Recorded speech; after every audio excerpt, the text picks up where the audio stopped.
na epístola de Tiago,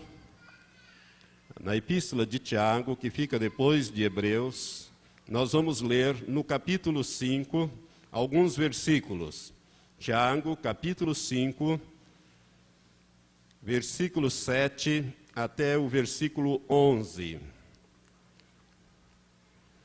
Esses 5 versículos apenas.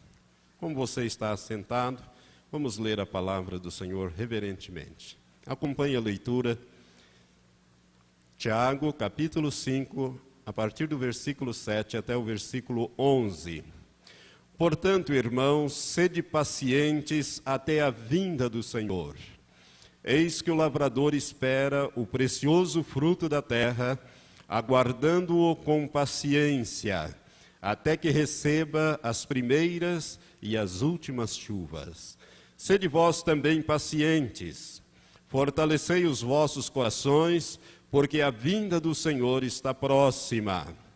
Não vos queixeis, irmãos, uns dos outros, para que não sejais julgados. Eis que o juiz está à porta. Irmãos, tomai como exemplo de sofrimento e paciência os profetas que falaram em nome do Senhor. Eis que chamamos bem-aventurados os que suportaram aflições. Ouviste da paciência de Jó, e viste o fim que o Senhor lhe deu, porque o Senhor é cheio de misericórdia e compaixão. Amém? Diga assim: o Senhor é cheio de misericórdia e compaixão. Amém. Senhor, a Ti todo louvor e glória. E agora, Pai, que vamos estudar na Tua palavra sobre, ó Senhor, como vencer a tribulação. Nós queremos, ó Pai, colocar esta meditação diante do Senhor. Ó Espírito de Deus, trabalhe agora nas nossas mentes, nos nossos corações, nas nossas vidas, para que possamos entender. Não somente entender, Senhor, mas também colocar em prática aquilo que vamos aprender nesta noite. Usa, Senhor, também este material, ó Deus, as fitas, para falar a outros em lugares diferentes e em situações diferentes, para que nós sejamos vencedores também nas aflições e nas tribulações. É o que nós oramos, pedindo em nome de Jesus. Amém. Amém? Graças a Deus. Irmãos, eu tenho falado nesses últimos domingos sobre vencendo a tentação, né? Acho que foi a última ministração que eu fiz, e depois, hoje eu quero falar sobre vencendo a tribulação. Né? Se eu falar tentação aqui, você entenda, por favor, tribulação, viu? Né? Porque às vezes as palavras, a mente nos trai.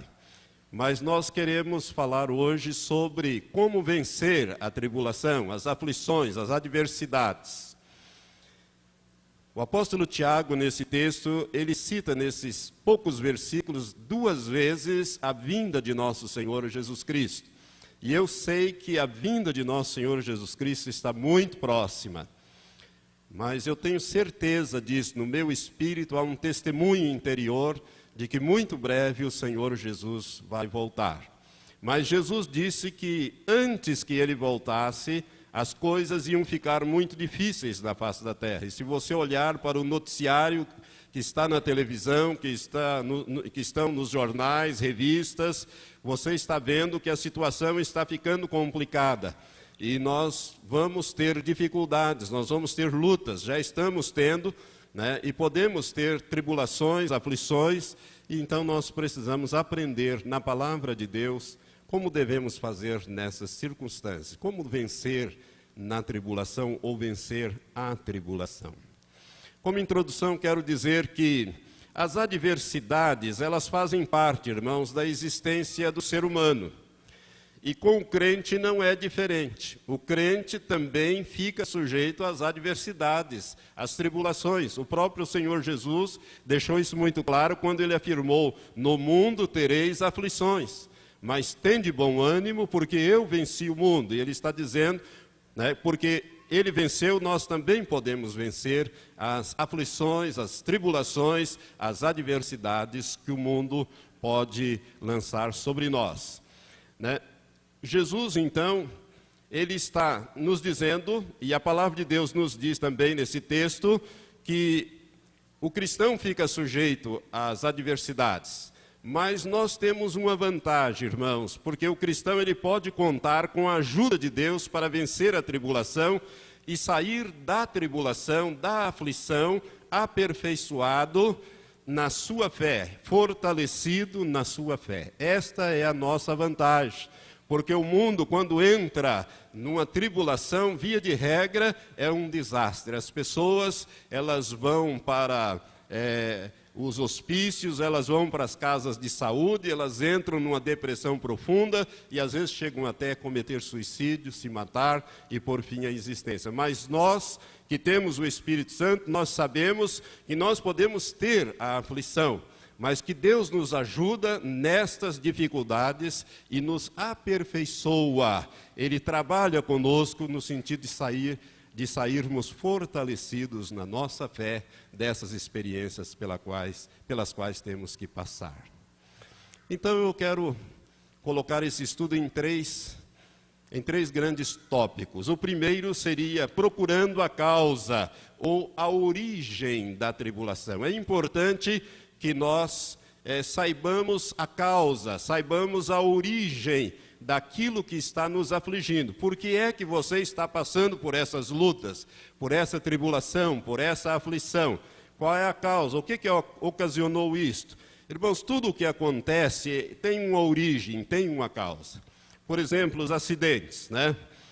O prédio desabou porque tinha problemas estruturais. O que fez o prédio desabar? Problemas estruturais, né? Um incêndio começou porque alguém esqueceu um ferro ligado, né? E resultado disso foi um grande incêndio.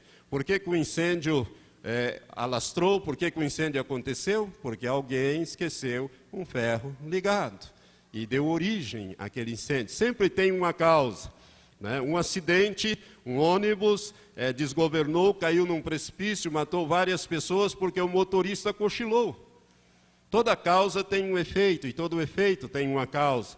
Então, sempre que algo de ruim acontece, há um motivo para isso. E assim também, quando nós estivermos passando por adversidades, por situações de dificuldades, nós temos que procurar saber qual é a origem daquilo. Por que isso está acontecendo? É importante você saber. E quando nós vamos pesquisar, buscar saber a origem daquela tribulação, daquela aflição, nós temos que considerar algumas coisas. A primeira delas é que aquilo pode resultar das leis naturais da vida, das coisas naturais da vida. Vamos dizer, uma empresa tem 100 funcionários, está passando por uma crise gravíssima e resolve cortar 50% dos seus empregados. Então, serão demitidos 50 funcionários, 50 empregados. O crente pode estar entre eles. Isso é uma consequência das leis naturais da vida, né? Por quê? Porque você faz parte daquela empresa, aquela empresa está com dificuldades, a solução encontrada foi esta, e você poderá sofrer as consequências por estar enganjado naquele trabalho, naquela situação. Nós vemos isso, irmãos, de uma maneira muito clara, como sucedeu com o apóstolo Paulo. Aquele navio, conforme diz lá no livro de Atos, no final do livro de Atos, nós vamos encontrar aquela narrativa que Paulo foi colocado num navio, prisioneiro, para ser levado para Roma, a fim de que ele pudesse ser julgado pelo imperador, pelo César. E no caminho o que aconteceu foi que veio uma tempestade violenta, aquele navio se desgovernou, perdeu o rumo, viajou vários dias e eles se guiavam pelas estrelas, e era chuva e tempestade dia e noite, ninguém via estrela, nem céu, nem coisa nenhuma, e o resultado foi que o alimento foi escasseando e acabou o alimento, e a Bíblia diz no capítulo 27 de Atos, nos versículos 18 a 21, que todos que estavam naquele, e eram mais de 200 pessoas que estavam naquele navio, passaram fome. O apóstolo Paulo passou fome. Ele estava naquela circunstância, era lei, né? as leis naturais da vida. Ele estava naquele lugar e não havia comida. E o resultado foi que todos passaram fome. É por isso que ele diz mais tarde, nós vamos ler este versículo: eu sei passar necessidade, sei passar fome, sei ter fartura, né? Sei me regozijar na fartura, como também passar necessidade. Paulo passou fome, é só você ler o relato no livro de Atos dos Apóstolos, capítulo 27. Então nós ficamos sujeitos às leis naturais da vida. Isto, Jesus mesmo falou sobre isso em Mateus capítulo 5, versículo 45, quando ele falou que Deus faz com que o sol brilhe sobre os justos e injustos, né? A chuva caia sobre os ímpios, os bons e os maus. E o livro de Eclesiastes, esse eu gostaria de ler esse versículo, se você quiser abrir comigo. Eclesiastes é depois de Salmos, você vai encontrar Provérbios e em seguida Eclesiastes, capítulo 9, o versículo 2 deixa isso que nós estamos falando de uma maneira muito clara. Eclesiastes capítulo 9, versículo 2, a palavra de Deus diz assim: tudo sucede igualmente a todos, o mesmo sucede ao justo e ao ímpio, ao bom e ao mau, ao puro e ao impuro, assim ao que sacrifica como ao que não sacrifica, isto é, ao que cultua com sacrifícios e ao que não cultua Deus com sacrifícios. Assim ao bom como ao pecador, ao que jura como ao que teme o juramento. Tudo sucede igualmente a todos. Esta é a lei, né? É uma das leis naturais da vida. Agora, preste atenção, não obstante essas coisas seja a regra, Deus pode fazer exceção. E aí é que está, né, a grande vantagem, o grande benefício de servirmos a Deus. Irmãos, nós vemos um exemplo maravilhoso na palavra, quando Deus começou a arrancar do cativeiro do Egito o seu povo. A Bíblia diz que Deus mandou Moisés para, com mão forte, com braço estendido, retirar o povo do cativeiro. Eram mais de 400 anos, 430 anos de cativeiro. E Deus vai usar Moisés para lançar 10 pragas sobre o Egito. Agora, preste atenção, as 3 primeiras pragas, todo mundo sofreu. Ou seja, todos os egípcios e hebreus passaram pelas 3 primeiras pragas, que foram quando Deus ordenou a Moisés que ferisse o rio, o Nilo, e transformasse as águas em sangue. Todo mundo ficou sem água, tanto os egípcios como os escravos hebreus. Todos tiveram que fazer poços, cavar para achar água nova, porque aquela foi toda contaminada ou toda ficou transformada em sangue. Quando Deus mandou a praga das rãs, tinha rã para todo lugar e para todos. Você pode imaginar, eu tenho horror de sapo, né? Eu nunca comi essas coisas e, com a graça de Deus, eu nunca vou comer rã, a não ser que seja enganado. Mas você pode imaginar sapo na cama, dentro de casa, em tudo quanto é lugar. A Bíblia diz que era assim.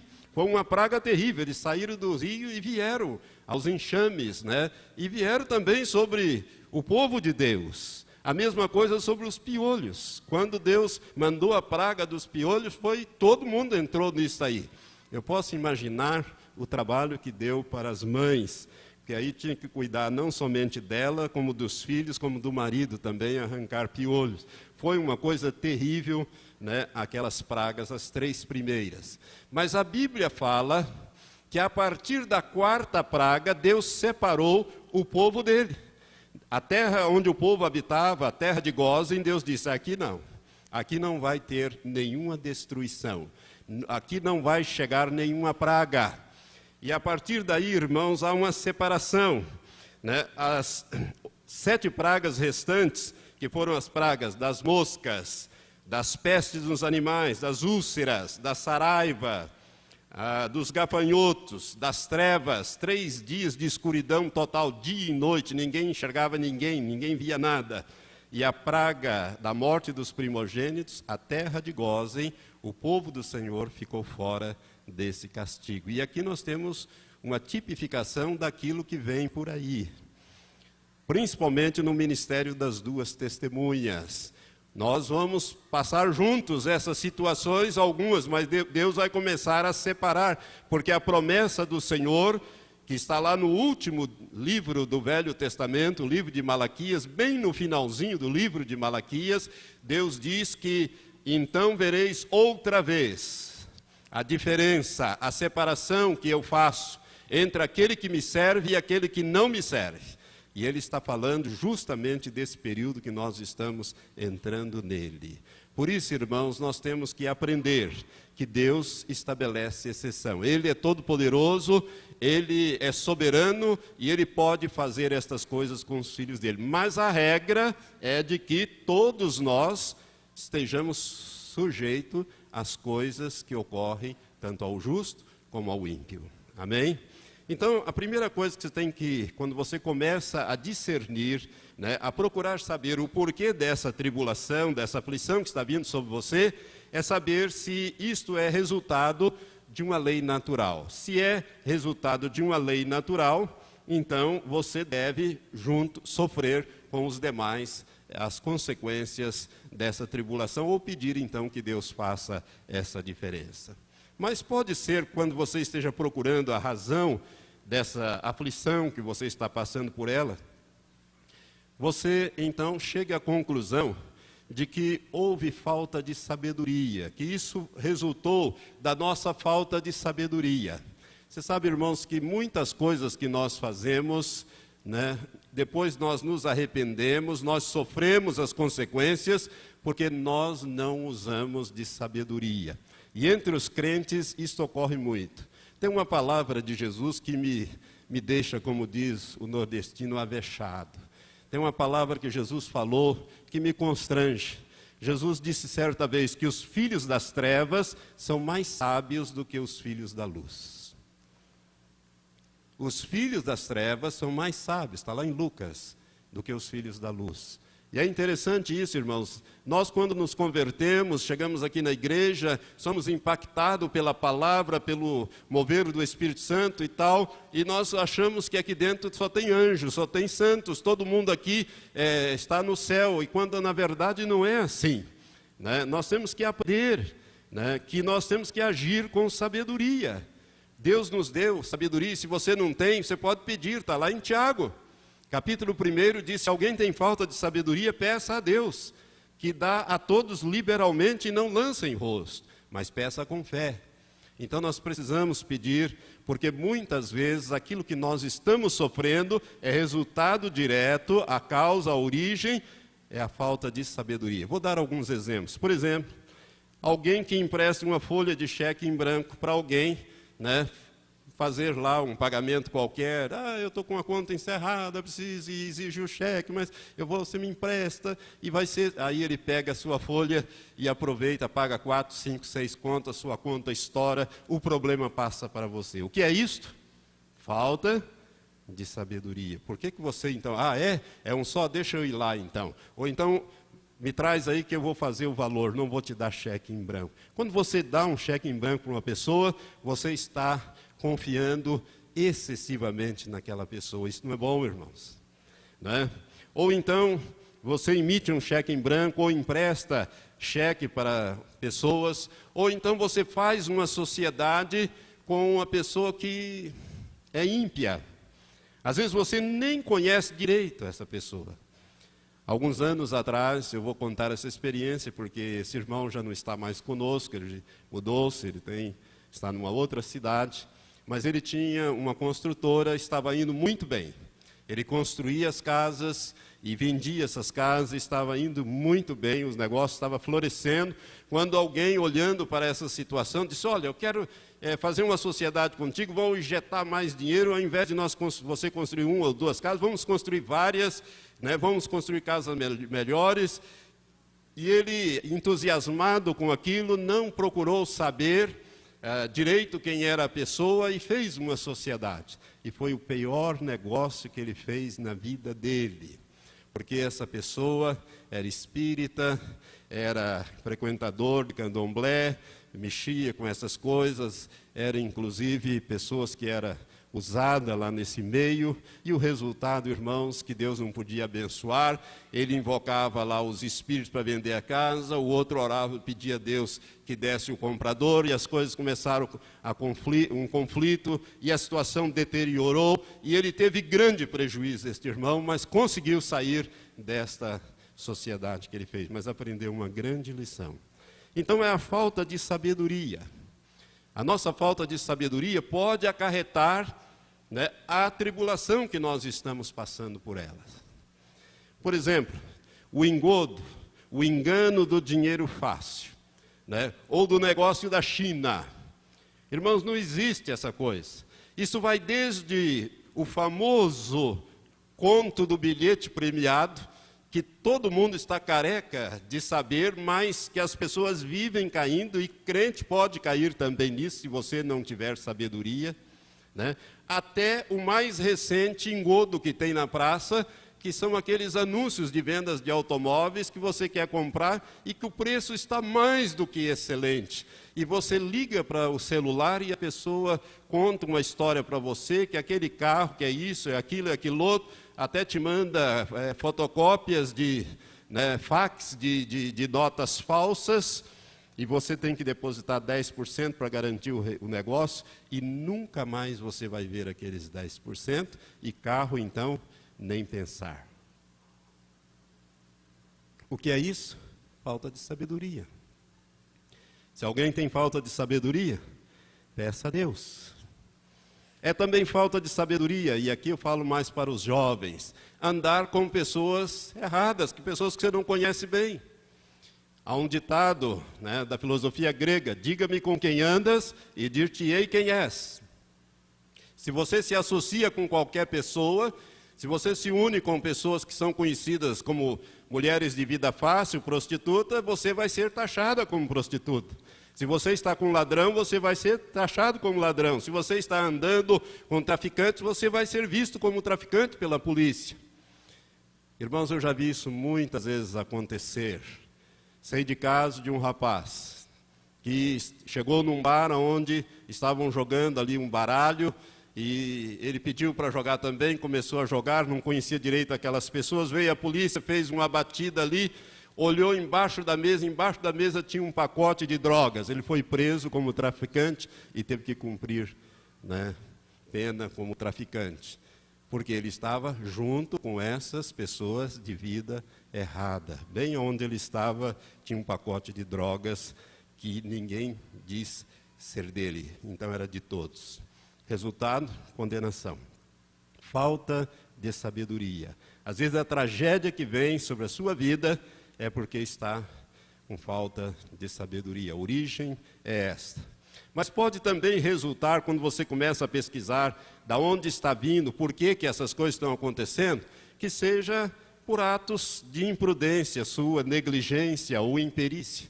Por exemplo, um pai que entrega o seu carro para o seu filho adolescente, menor de idade, dirigir, e este menino sai dirigindo esse carro e bate esse carro, mata alguém. Você não imagina a dor de cabeça, a dificuldade que você vai ter daí para frente com este tudo porque você foi imprudente em fazer as coisas, né? Dirigir um carro com os freios ruins ou com os freios falhando e ocasionando um acidente, irmãos, isso é melhor você pegar um mototáxi ou um táxi e ir aonde você precisa e mandar consertar o seu carro, porque depois vai ficar muito caro você ter que indenizar todo aquele prejuízo que vai dar por estas situações de imprudência, de negligência. E muitos ainda dizem: não, querida, pode deixar, Deus guarda, os anjos estão aí mesmo para isso. Eu quero dizer para você que se você falar uma coisa dessa ou pensar assim, isso é tentar a Deus. E a Bíblia diz: não tentarás ao Senhor teu Deus. Você tem que fazer as coisas certas, ou então assumir as consequências. Mas quando você está procurando a origem, a causa daquela tribulação, daquela aflição, você pode chegar à conclusão de que houve permissão de Deus. Sabe, irmãos, o quarto ponto, né? Pode ser por uma causa das leis naturais, pela nossa falta de sabedoria, por ato de imprudência e negligência. E, em quarto lugar, pode ser pela permissão divina. Deus pode permitir a tribulação na nossa vida. E quando isso ocorre, 4 situações ou 4 motivos vão ocorrer também. Um desses 4 motivos vão ocorrer para que Deus permita que você passe por aflições. O primeiro motivo, de que aquela tribulação, aquela aflição veio com a permissão de Deus, não é que Deus faça, mas Ele permite que o inimigo faça na sua vida. Ele retira aquela proteção especial que Ele coloca sobre a vida do cristão, porque Ele precisa tratar com você. A primeira dessas hipóteses é para produzir arrependimento na sua vida. Quando nós estamos em pecado, irmãos, e o pecado é uma coisa terrível, e quando nós estamos acariciando o pecado, gostando do pecado, e Deus está falando, o Espírito Santo está falando, está nos concitando e nós estamos resistindo, Deus não tem outra maneira senão permitir que venha um tratamento sobre nós para produzir em nós o arrependimento. Ele deseja que nós nos arrependamos, confessemos e consertemos a situação. Para isso, Deus pode permitir na vida do cristão nascido de novo, uma situação de tribulação para produzir o arrependimento. O outro motivo desses 4 é para que aquela pessoa retorne para a igreja, retorne para os caminhos do Senhor. E eu já vi isso acontecer muitas vezes.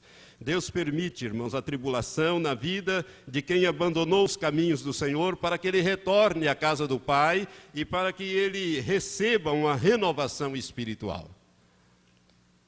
Deus permite a tribulação na vida da pessoa que se desvia para trazê-lo de volta. Basta você olhar para Lucas 15, onde Jesus contou 3 parábolas, e a mais linda das parábolas, Jesus contou ali, que é a parábola do filho pródigo.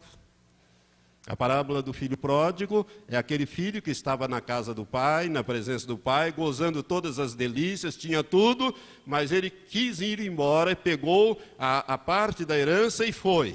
Gastou, dissipou, conforme uma vida dissoluta, que é exatamente isso que faz uma pessoa que se desvia do caminho do Senhor. Até que ele foi parar lá no chiqueiro, a cuidar dos porcos e a comer lavagem com os porcos, que a Bíblia fala ali naquela parábola que Jesus contou, que ele desejava comer e comia a comida que os porcos comiam. Até que ele se caiu em si e disse: levantar-me-ei, irei ter com meu pai. E lhe direi: Pai, pequei contra os céus e perante ti, já não sou mais digno de ser seu filho, mas faz-me como um dos teus trabalhadores. Então Deus permite, irmãos, essa tribulação, para que a pessoa retorne ao convívio da igreja e a comunhão com Ele. Deus tem que tratar conosco muitas vezes desta maneira. Por outro lado, há crentes que estão dentro das igrejas, mas o seu coração, ele está longe de Deus e ele vive uma vida dupla. Ele usa a casa de Deus para camuflar os seus atos pecaminosos. Ele está aqui, mas na verdade ele está com uma dupla vida. Deus também vai, se ele é filho, Deus vai tratar com ele. Muitas vezes vai permitir que venha a aflição, a tribulação, para dar esse tratamento. Em terceiro lugar, com a permissão divina, pode vir sobre nós para despertamento espiritual. Deus às vezes quer nos dar um despertamento espiritual. Isso aqui ocorre muito com aquele crente cuja vida dele vai maravilhosamente bem.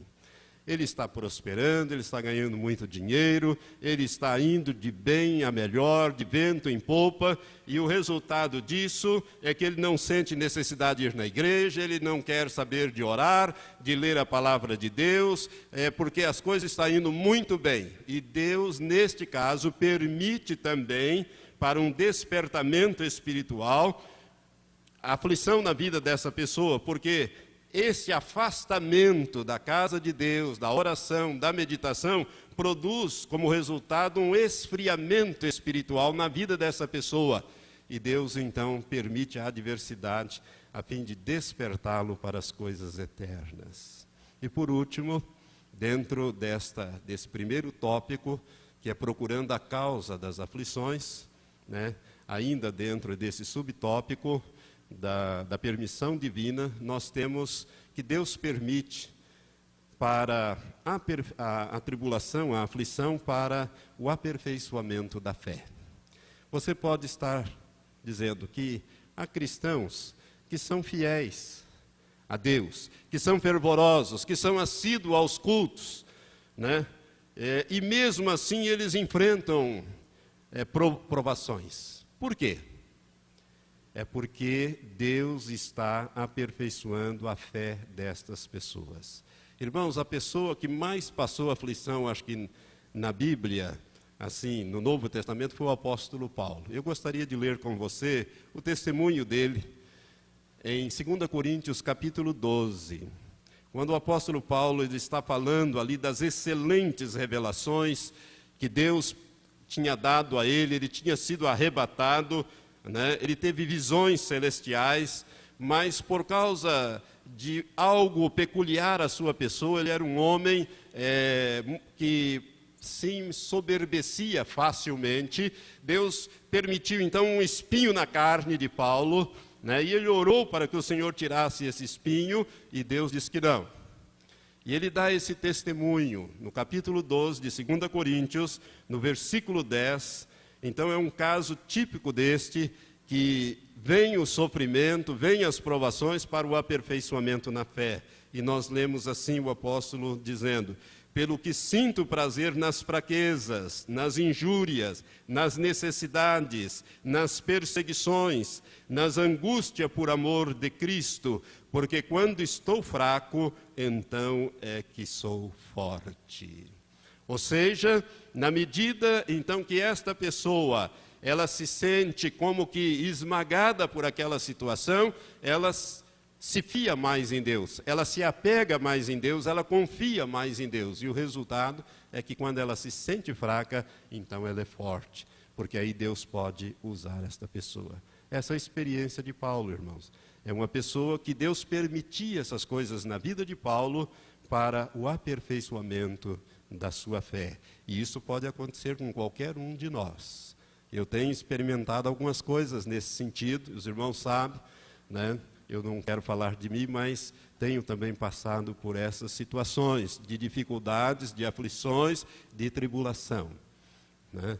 Para que Deus, então, através dessas coisas, Ele possa nos quebrantar, Ele possa nos deixar totalmente fracos, para que o poder dEle se manifeste. É quando Ele mesmo diz, né?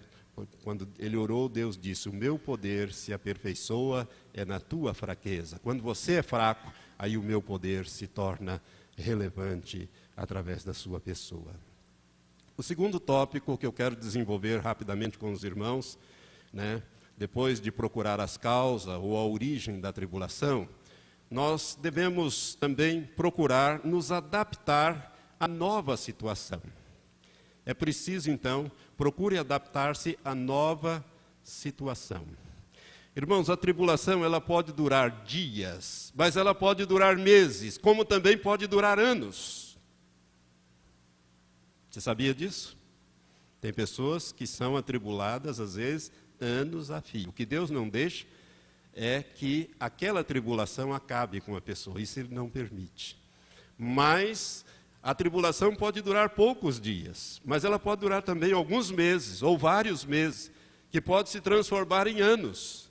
Então, irmãos, por isso é que o crente deve se adaptar à nova realidade, pois assim ele enfrentará a situação melhor, principalmente se ele seguir os conselhos que nós temos possibilidade de extrair da Bíblia. E aqui eu quero dar 4 conselhos, né? Dentro desse tópico, procure adaptar-se à nova situação quando você estiver passando por tribulação e essa tribulação for se prolongando. Então você procure seguir esses 4 conselhos. O primeiro, utilize os recursos imediatos que você tem, que estão às suas mãos. Irmãos, Deus age em nosso favor na adversidade, mas há uma parte que nos pertence fazer. Há uma parte da solução do problema que é nossa. Deus não nos soluciona 100%, mas Ele nos ajuda. Há um exemplo extraordinário na Bíblia da Sunamita. Em 2 Reis, capítulo 4, nós temos a história daquela mulher extraordinária, a Sunamita. O seu nome não é mencionado, mas é mencionado do lugar onde ela era, de Sunã. A Sunamita, então, essa mulher extraordinária, ela não tinha filhos. E por um ato sobrenatural de Deus, através do profeta Eliseu, ela ficou grávida e teve um menino. E a Bíblia fala que um certo dia esse menino adoeceu e foi mandado lá para sua mãe com uma dor terrível na cabeça, e ela fez tudo o que podia, mas mais ou menos ao meio-dia essa criança morreu. Esta mulher, quando a criança morreu, era o seu filho único, né? Quando aquela criança morreu, ela não se desesperou, ela não começou a gritar, a chorar, a arrancar os cabelos, a chamar o marido, mas ela avaliou aquela situação de uma maneira objetiva. Isso nós temos que fazer. E ao avaliar aquela situação de uma maneira objetiva, ela chegou à conclusão: eu não posso ressuscitar o meu filho, mas eu posso ir atrás daquele que pode fazer isto. Do profeta, cujo poder de Deus está sobre a sua vida, e ele pode fazer isso. Então o que ela fez? Ao invés de desesperar, ao invés de armar, né, aquela reação que seria até natural, o que ela fez? Ela pegou o menino, foi lá no quarto do profeta, colocou o menino na cama do profeta, trancou a porta, montou num jumento, viajou entre ida e volta mais ou menos 50 quilômetros até o cume do monte, do monte, e ali então, do Monte Carmelo, e ali então ela colocou o seu coração e ela conseguiu trazer o profeta, e o profeta orou a Deus e a vida voltou ao corpo daquele menino. E o menino lhe foi restituído. Então ela fez a parte dela. Irmãos, se aquela mulher, ao invés de fazer isso, ao avaliar aquela situação, ela tivesse desesperado, gritado, chamado seu marido não teria compreendido, não teria permitido que ela fosse atrás do profeta, enfim, ela tinha perdido o filho. Mas olhando objetivamente, ela fez aquilo que ela podia fazer. A parte dela ela fez, a parte que ela não podia fazer, Deus fez. Então, nós temos que aprender, irmãos, a utilizar os recursos imediatos que estão diante de nós quando vierem as tribulações, quando vier uma situação difícil. Há uma parte nossa e nós podemos fazer.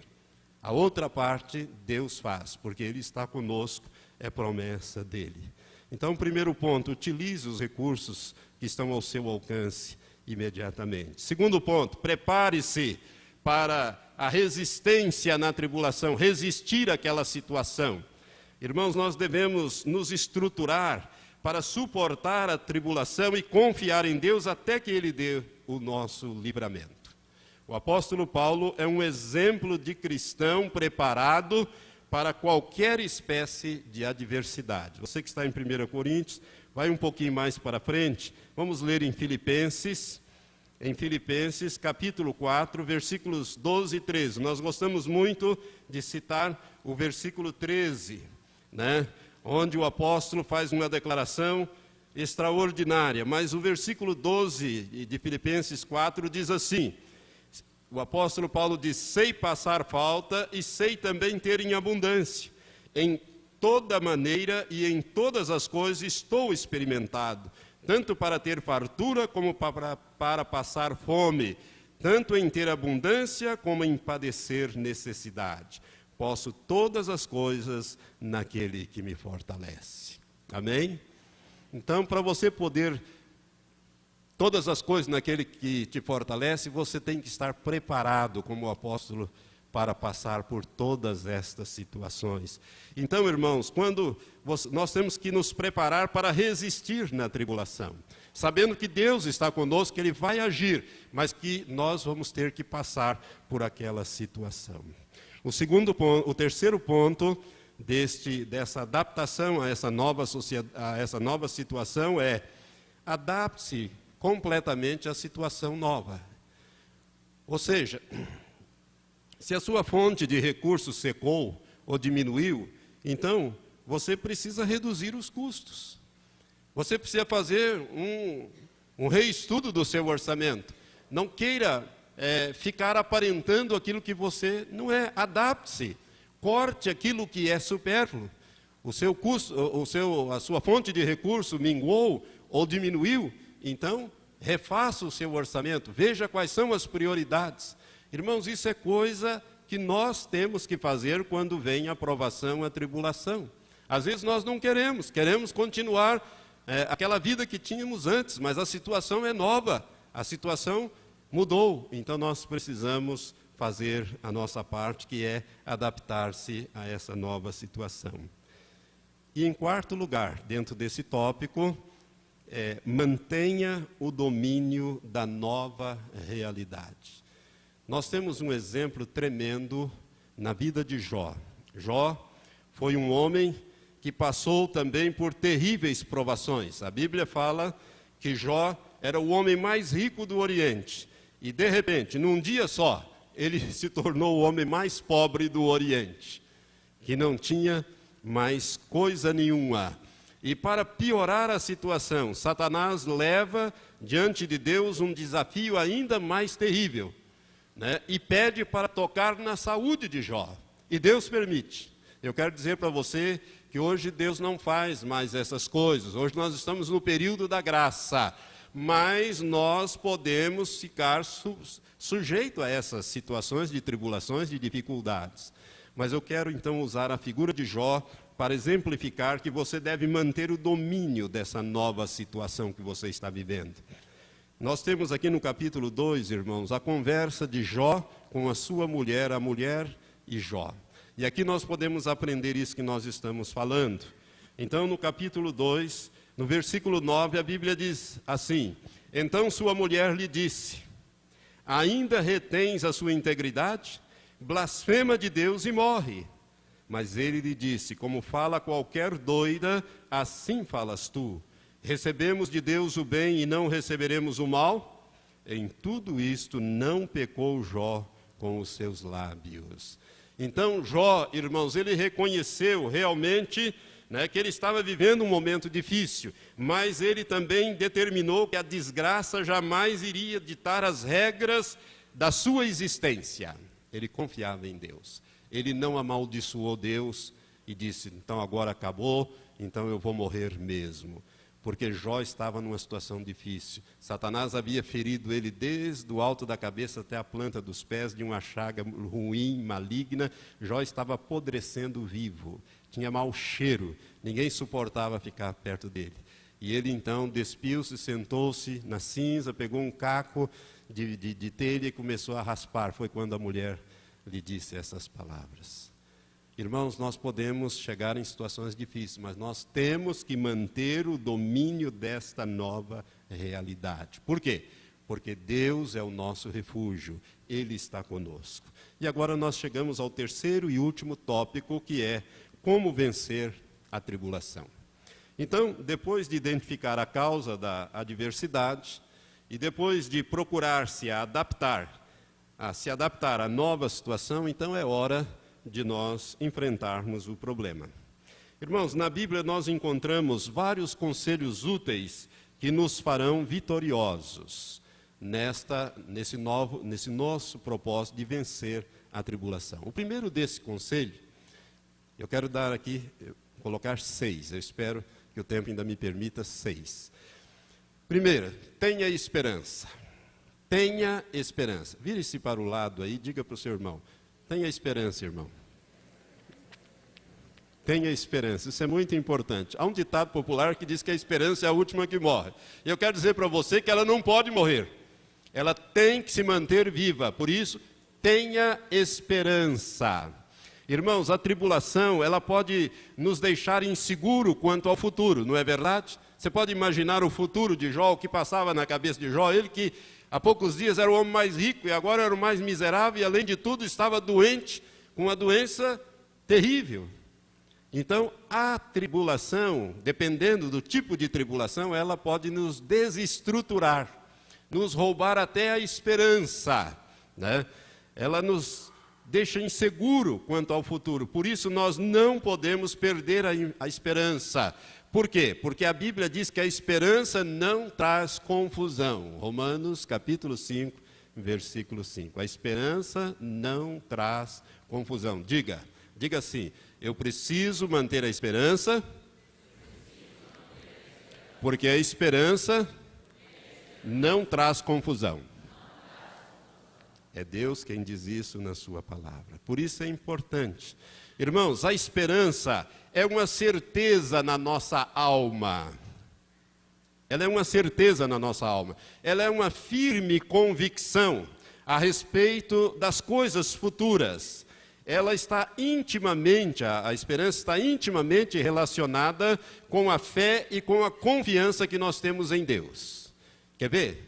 Eu vou fazer uma pergunta aqui que você vai dizer: eu tenho certeza disso, eu tenho essa esperança.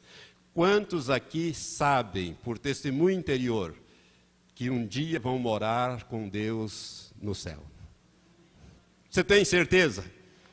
Tem, porque você tem essa esperança, não é verdade? Eu tenho essa esperança. Irmãos, essa esperança é que nos mantém, né, firmes no caminho do Senhor. Venha as provações que vierem, as tribulações que vierem, nós temos essa certeza, essa esperança. Por isso é muito importante você manter a esperança, porque a esperança é uma certeza na alma, não é uma certeza da alma, é na nossa alma. É alguma coisa que está lá dentro, ninguém pode arrancar isso. Você pode ir para a prisão, você pode ir para o hospital, mas aquilo está lá dentro, ninguém arranca aquilo, né? Porque ela tem um relacionamento íntimo com a nossa fé e com a nossa confiança em Deus. Eu não vou poder ler, mas eu vou citar, né, o Salmo 33, versículos 20 a 22, depois você leia em casa. Salmo 33, versículo 20 a 22, nos fala desta esperança bendita que nós devemos ter. O segundo ponto, para você vencer a tentação, além de ter a esperança, manter a esperança acesa, a chama da esperança acesa, é manter a chama da fé também acesa. Creia em Deus. Irmãos, sem fé nós não chegaremos a lugar nenhum, não é verdade? Hebreus capítulo 11, versículo 6, diz que sem fé é impossível agradar a Deus. Porque aquele que se aproxima de Deus deve crer que Deus existe e que Ele é galardoador, recompensador daqueles que o buscam. Então nós precisamos manter a fé, nós precisamos manter a crença. Na adversidade nós devemos exercitar a nossa fé no Senhor e na Sua palavra. Por quê? Porque para Deus não há nada impossível. Para Deus não há nada impossível. Jó cria, né? E por isso ele deu aquela resposta à sua mulher: você está louca, você está falando como uma doida, né? Eu sei quem é o meu Senhor. E a Bíblia diz que Deus virou o cativeiro de Jó quando ele estava orando pelos seus amigos e deu a ele em dobro tudo aquilo que ele tinha. Por quê? Porque ele confiou no Senhor. Ele manteve firme a sua esperança e a sua fé no Senhor e na palavra do Senhor. Sabe, irmãos, nós temos a palavra do Senhor. Ela é lâmpada para os nossos pés, ela é luz para o nosso caminhar, né? Ela é a base da nossa fé no Deus da palavra e na palavra de Deus. Então é muito importante para você vencer a tribulação, a adversidade, que você mantenha a esperança, que você tenha esperança, que você mantenha firme e acesa a sua fé em Deus e na sua palavra. Terceiro, não transfira responsabilidades. Isso aqui é muito importante. Irmãos, todos nós somos muito falhos em admitir os nossos próprios erros. Nós não gostamos de admitir que falhamos, que erramos, não é verdade? Né? Via de regra, nós somos muito resistentes a isso. E sempre nós queremos colocar, né, a culpa em alguém. Isso começou lá no Jardim do Éden, lá no Gênesis 3. Quando Deus questionou Adão: Adão, quem é que te mostrou? Ele disse: ó, Senhor, foi a mulher que o Senhor me deu.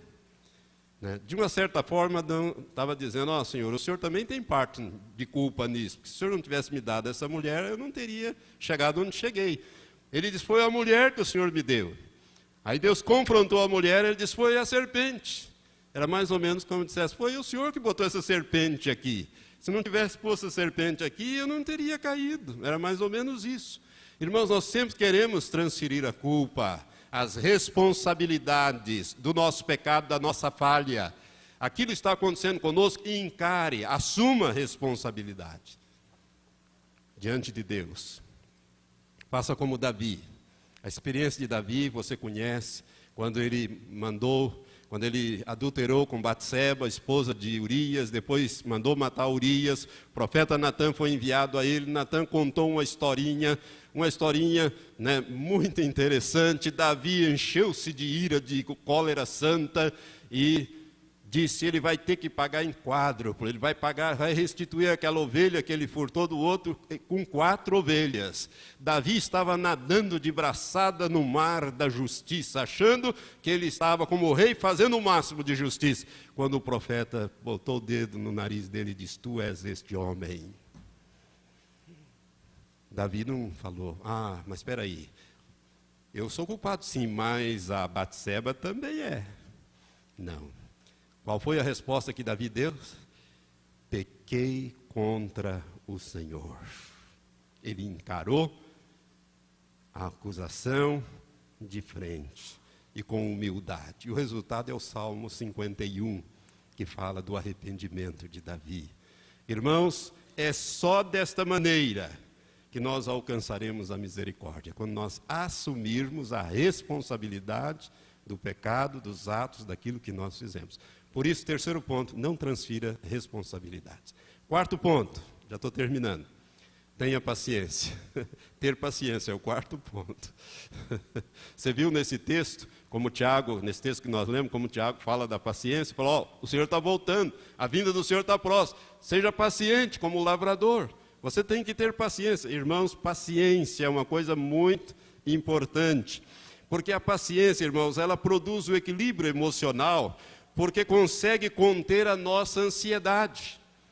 Quando você desenvolve a paciência, né, que é fruto do Espírito, você vai contendo aquela ansiedade, não aquela ansiedade normal que nos faz, aquela ansiedade normal que nos estimula a agir, mas aquela ansiedade anormal que envenena a nossa mente.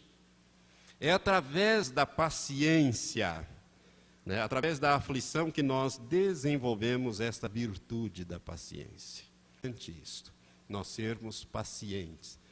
Aguardar, a Bíblia diz, esperei com paciência pelo Senhor, e Ele ouviu o meu clamor, Salmo 40, e me tirou de uma cova profunda, de lodo, colocou os meus pés sobre uma rocha, e me deu um cântico novo. Paciência, irmãos. Ser paciente, ter paciência, é o quarto ponto. O quinto ponto também é muito importante, para você ter vitória nas adversidades, nas provações, nas lutas que você tem que enfrentar no dia a dia, e quem sabe daqui para frente mais ainda. Não se isole. Não se isole. A adversidade, irmãos, pode nos arrastar para a depressão, fazendo com que nos fechemos em nós mesmos. Essa é uma estratégia do inimigo, que nós nos fechemos em nós mesmos, e o resultado disso é depressão. E aí ele começa a dominar a nossa vida. Então, não se isole, isso é muito importante. A Bíblia não recomenda o isolamento, mas, ao contrário, ela recomenda que nós busquemos ajuda. Eclesiastes, capítulo 4, versículo 9 e 10, diz que é melhor serem 2 do que 1. Porque quando um cair, o outro ajuda a levantar. Irmãos, não se isole. Preste atenção numa coisa muito importante. Você que nasceu de novo, nós que nascemos de novo, nós fazemos parte de um corpo, o corpo de Cristo. A igreja, que é o corpo de Cristo, do qual Ele é a cabeça. Então é importante, irmãos, que nós busquemos ajuda. Para isso existem os pastores, os obreiros, as obreiras, existe aquele irmão, aquela irmã madura, não aquele irmãozinho que acabou de se converter, não tem muita sabedoria. Não vá abrir o coração para certas pessoas, procure as pessoas certas para você buscar ajuda, porque aí nós vamos te ajudar. Porque a Bíblia diz que se você sendo membro do corpo, se um membro sofre, todos padecem. Então nós temos que ajudar uns aos outros. Então nessa época de individualismo nós devemos ajudar uns aos outros e também sermos ajudados. E por último, o sexto ponto dentro desse tópico, como vencer a tribulação. Além de manter a esperança, ter esperança, crer em Deus, não transferir responsabilidade, ter paciência, não se isolar. O sexto ponto, mude o foco da sua visão. Mude o foco da sua visão. Irmãos, o grande segredo para vencer a tribulação é não dedicar toda a atenção ao problema. Se você dedicar toda a sua atenção ao problema, você vai ser derrotado por ele. Mude o foco da sua visão. O que significa isso, pastor? Se o foco da sua vida estiver voltado para a tribulação, irmãos, 3 coisas irão te acontecer. A primeira coisa que vai acontecer é que a dor vai aumentar. Então o que você deve fazer? Você deve, procurar se distrair com outra coisa, com o trabalho ou com uma outra atividade. Que se você não mudar esse foco, se você ficar só olhando para o problema vai ficando cada vez maior, cada vez se agigantando mais, e ele vai crescendo de uma tal maneira que daqui a um pouco você está se sentindo esmagado, opressivo e depressivo em torno do problema. Por isso, mude o foco. Vá fazer alguma outra coisa. Mude a sua atenção, distraia com o trabalho ou com a outra atividade, senão essa dor que você está passando vai aumentar. A segunda coisa que vai acontecer se você mantiver a sua atenção só em cima do problema, é que a pessoa corre o risco de cair naquilo que nós chamamos de autocomiseração. E aí ele desiste de lutar. Aí ele diz, eu sou tão infeliz, sou tão pobrezinho, ninguém me ama, ninguém me ajuda, ninguém me gosta, nem esse, nem aquele, o pastor, nem o obreiro, nem isso, nem aquele irmão, nem Deus gosta de mim. Ele então cai na comiseração e o resultado é que ele desiste de lutar. Por isso, mude de foco a sua visão, senão a terceira coisa pode te acontecer também. A vida dessa pessoa será neutralizada pelo problema, pois todas as suas energias estarão canalizadas para o problema. Então é importante que você mude o foco da sua visão. Amém? Graças a Deus. Então, concluindo, irmãos, não se deve ignorar o problema. Entretanto, deve-se manter a atenção ou foco naquilo que é mais importante e naquilo que é mais produtivo. É o que diz a Bíblia, não vou ler o texto, em Filipenses, capítulo 3, versículos 13 e 14, e também no Salmo 34, o versículo 5. A conclusão que nós chegamos é esta: o cristão no mundo não está isento de tribulações. Nós vamos ter tribulações, nós vamos ter aflições. E quando vier essa adversidade, cabe a nós tentar identificar a origem do problema. A tribulação, irmãos, ela impõe à vida da pessoa uma nova realidade. É preciso adaptar-se a essa nova situação, sim, mas é fundamental não se deixar dominar por essa nova situação. E, acima de tudo, confiar que Deus, como diz Romanos 8, 28, Deus faz com que todas as coisas concorram para o bem daqueles que o amam e que são chamados pelo seu decreto. Amém? Então, no mundo tereis aflições. Tende bom ânimo, eu venci. Irmãos, nós estamos vendo a situação no mundo se deteriorar. Eu estou vendo. Não sei se é porque eu estudo muito profecias e estive lendo até mais esses dias sobre este assunto. E eu estou vendo, não sei se você percebe, no dia 31 nós ministramos aqui uma palavra sobre os 4 cavalos e cavaleiros do Apocalipse, E nós vimos ali a violência aumentando, que é o cavalo vermelho, e junto com ele, em seguida, vem a fome, o cavalo preto. E você está vendo em seguida as pestes. O que está acontecendo no mundo? As galinhas estão pegando esse vírus terrível e estão morrendo, milhões de aves estão sendo dizimadas, a fome está aumentando, a galinha, o frango é a carne do pobre. Agora você imagine, se milhões e bilhões de aves tiverem que ser sacrificadas, a fome que vem no mundo, irmãos, as situações difíceis que vêm, o desemprego, as confusões, nós estamos vendo essas coisas acontecer diante dos nossos olhos. Mas lembre-se que Deus faz diferença entre aquele que o serve e aquele que não o serve. Lembra das 10 pragas do Egito? Amém? Vamos ficar em pé. Eu quero que você se recorde sempre, sempre, do Salmo 91. Salmo 91 fala da proteção que Deus nos dará nesse tempo de dificuldade. Aquele que habita no esconderijo do Altíssimo, na sombra do Onipotente descansará. Porque eu direi do Senhor, Ele é o meu refúgio, a minha fortaleza, o meu Deus em quem eu confio. 1000 poderão cair ao teu lado, 10.000 à tua direita, mas tu não serás atingido. Somente com os teus olhos olharás e verás a recompensa dos ímpios.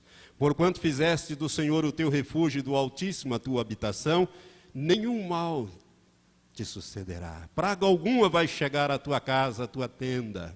Você não vai temer a peste que voa de dia, as aves que voam para lá trazendo essas pestes, esse vírus H5N1, que mata e agora está passando para os homens. Se passar de homem para homem, vai ser uma epidemia, vai ser uma mortandade terrível.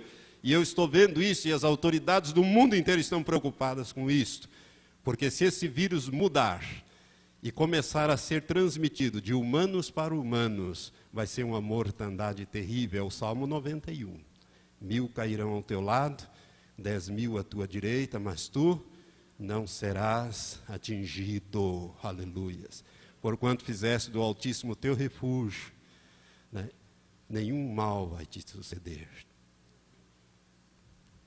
E no final desse salmo a Bíblia diz, porque tão encarecidamente me amou, eu também o livrarei, pô-lo-ei no alto retiro. Quando ele me invocar, eu lhe responderei. Estarei com ele na angústia, livrá-lo-ei e lhe mostrarei a minha salvação. Irmãos, por isso ministrei essa palavra, uma palavra de preparação para os tempos difíceis que hão de vir, mas que nós não seremos abatidos, porque confiamos no Senhor. Amém? Senhor, eu te louvo, porque a tua palavra, Senhor, ela está para sempre firmada, tanto no céu como no nosso coração. E ela é lâmpada para os nossos pés e é luz para o nosso caminho. Obrigado, Senhor, por essa meditação. Quando nós temos que aprender, Pai, à luz da tua palavra, que essas coisas poderão nos alcançar, suceder sim, mas que o Senhor é o nosso pastor e nada nos faltará. O Senhor estará sempre conosco, nos conduzirá aos pastos verdejantes, às águas tranquilas. O Senhor sempre estará conosco. E porque o Deus de Jacó é o nosso refúgio, nós podemos confiar que atravessaremos todas estas situações. Ó Deus, confiando plenamente no Senhor. Por isso, ó Pai, trabalha no coração e na vida de cada irmão. Desses que ouvirão também por essas fitas, Senhor. Se precisa tratamento, trata, ó Pai, para que nós não sejamos condenados juntamente com o mundo, mas que sejamos, ó Pai, aceitos pelo Senhor. Abençoa, Senhor, o teu povo aqui congregado, aqueles que aqui não estiveram, que vão ouvir também. Ó Deus, que essa palavra não volte vazia na nossa vida, mas faça mudança na nossa maneira de crer, na nossa maneira de pensar, de agir e reagir diante das circunstâncias da nossa vida. Eu abençoo o teu povo em nome de Jesus. Amém. Amém.